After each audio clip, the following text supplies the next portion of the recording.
Supreme court में आज दो अहम केसेस की दिलचस्प और गैर मामूली समाअत हुई है। अदालती रिवायात से हटकर दो बिल्कुल मुख्तलिफ मुकदमात को यकजा किया गया और फिर उसी 3 रुकनी बेंच के सामने लगाया गया जो हालिया अरसे में तमाम अहम मुकदमात की समाअत करता रहा है।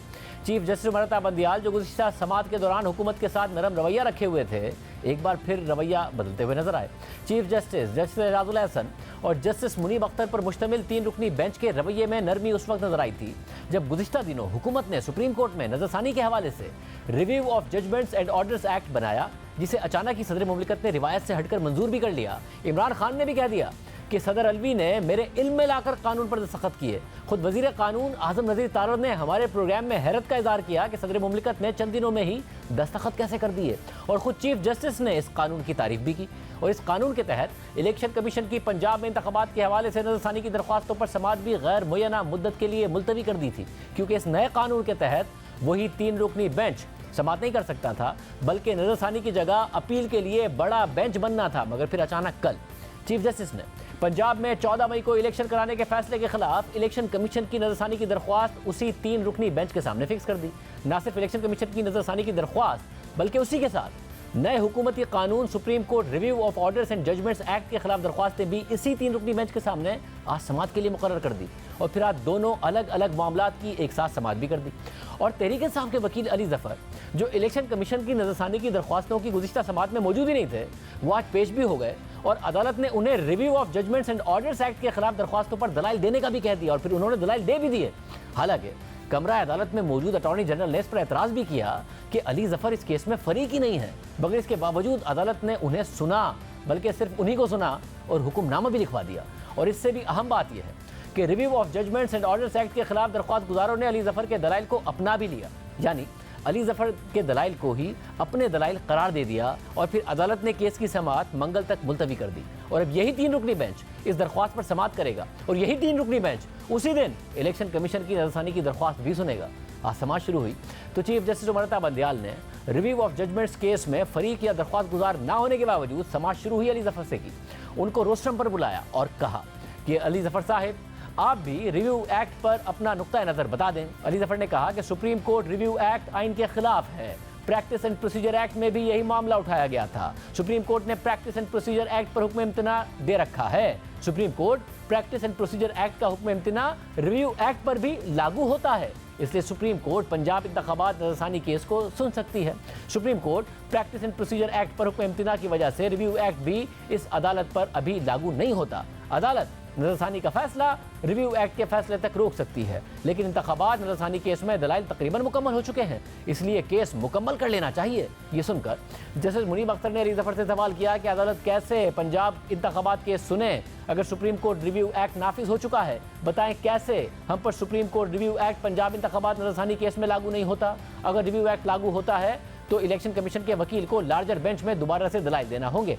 चीफ जस्टिस ने इस पर रिमार्क्स दिए कि पंजाब इंतखाबात नजरसानी केस नया नहीं है, इस पर पहले बहस हो चुकी है। ये केस लार्जर बेंच में जाता है तो इलेक्शन कमीशन के वकील दलाइल वहीं से शुरू कर सकते हैं। 14 मई के फैसले पर अमल दरामद मुमकिन नहीं, मगर यह फैसला तारीख बन चुका है। अदालती फैसला तारीख में रहेगा कि 90 दिन में इंतखाबात लाजमी है। देखना तो यह था कि क्या इंतखाबात के लिए 90 दिन बढ़ाए जा सकते हैं। क्या 9 मई के वाकयात के बाद हालात वो हैं जो आइन में इंतखाबात में इल्तवा के लिए दर्ज हैं। हर चीज़ तशद्दुद और जोर ज़बरदस्ती से नहीं हो सकती। जजिस के ये रिमार्क सुनने के बाद भी तहरीक इंसाफ के वकील अली जफर ने पंजाब इंतखाबात नजरसानी केस का फैसला करने की इस्तदा दोहराई और कहा कि जो भी हालात या दलाइल हों, अदालत पंजाब इंतखाबात नजरसानी केस का फैसला जल्द कर दे। इलेक्शन कमीशन के वकील जो भी दलाइल दें, इससे हकीकत तब्दील नहीं होगी।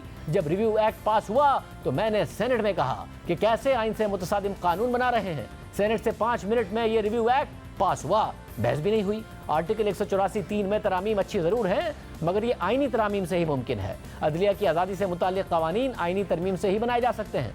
चीफ जस्टिस ने इस पर सवाल किया कि क्या आपके ख्याल में हुकूमत ने आर्टिकल 184(3) में अपील का हक दिया जो खिलाफ आइन है। अली जफर ने कहा कि जो नकात मरकजी केस में नहीं उठाए गए वो नजरसानी में नहीं लाए जा सकते। चीफ जस्टिस ने रिमार्क दिए कि इस कानून में आर्टिकल 184(3) से मुतालिक अच्छी तरामीम है, सिर्फ एक गलती उन्होंने ये की कि आर्टिकल 184(3) पर नजरसानी को अपील करार दे दिया।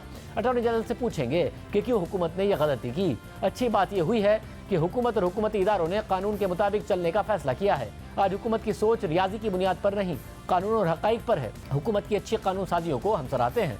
हुकूमत तो सुप्रीम कोर्ट के दरवाजों पर एहतजाज कर रही थी। क्या एहतजाज का मतलब इंसाफ के मामले में रुकावट डालना था? ये जो इंसाफ का काम हम कर रहे हैं, ये मौला करीम का काम है। हमारे काम में दखल देना तो हक में मुदाखलत करना है। ये वो मरहला था जब अटॉर्नी जनरल मंसूर उस्मान अवान ने कहा कि सुप्रीम कोर्ट रिव्यू एक्ट के खिलाफ दरख्वास्त गुजार जाती हैसियत में है।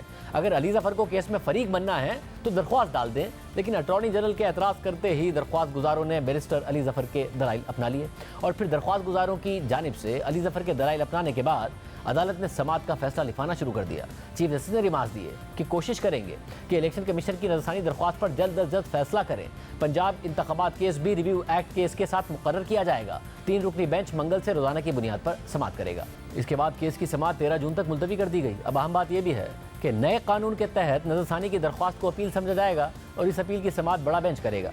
यानी 3 रुकनी बेंच ने 14 मई को इंतखाबात की तारीख दी, जिस पर इलेक्शन कमीशन ने नजरसानी की दरख्वास्त दायर कर दी। तो नए कानून के तहत लार्जर बेंच को यह केस सुनना था, मगर चीफ जस्टिस ने ना इस एक्ट पर अमल दरामद रोकने का हुक्म दिया और ना ही कोई बात की, बल्कि इस 3 रुकनी बेंच के सामने समात के लिए मुकर्रर कर दिया, जिस पर माहिर कानून सवालात उठा रहे हैं कि यह कैसे मुमकिन है कि एक कानून की मौजूदगी में उस पर सुप्रीम कोर्ट ही अमल ना करे। इस हवाले से सहाफ़ी मतीउल्लाह जान ने बताया कि मैंने आज की समात के बाद अटॉर्नी जनरल से पूछा कि नए कानून के बाद इलेक्शन कमीशन की दरख्वास्त लार्जर बेंच ने सुननी है, आपको चीफ जस्टिस ने मंगल को तलब किया है, तो क्या आप नजरसानी केस में पेश होकर दलाइल देंगे? तो अटॉर्नी जनरल ने जवाब दिया कि इलेक्शन कमीशन की नजरसानी की दरख्वास्त लार्जर बेंच के अलावा और कोई नहीं सुन सकता। अगर 3 रुकनी बेंच ने इलेक्शन कमीशन की नजरसानी की दरख्वास्त सुनी और मेरी मुआवनत तलब की तो मैं मुआवनत नहीं करूंगा। मेरी नज़र में पार्लियामेंट का कानून फील्ड में है और उस पर स्टे भी नहीं हुआ है, इसलिए सवाल ही पैदा नहीं होता कि मैं बतौर अटॉर्नी जनरल पेश होकर दलाइल दूँ। बिठा दीजिए। अल्लाह हाफ़िज़।